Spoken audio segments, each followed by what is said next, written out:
તો આ ભાઈ એવું કે અમે 27 રજાઓ લઈને આવ્યા, રસ્તામાંથી 27 રૂપિયા રોકડા મળ્યા.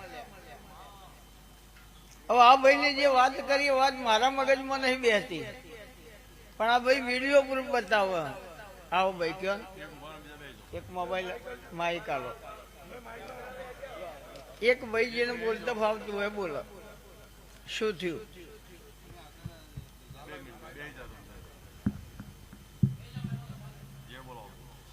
બોલો ચેહાત કી જય. હવે સાદરાથી દર રવિવારે કુવાસદ ગામે ધજા લઈને આવીએ છીએ, અને આજે અમે આવતા હતા તે અમને રસ્તામાં એવું લાગ્યું કે ચહેરમાં તમે રૂબરૂમાં મળ્યા, અને અમે તે અમને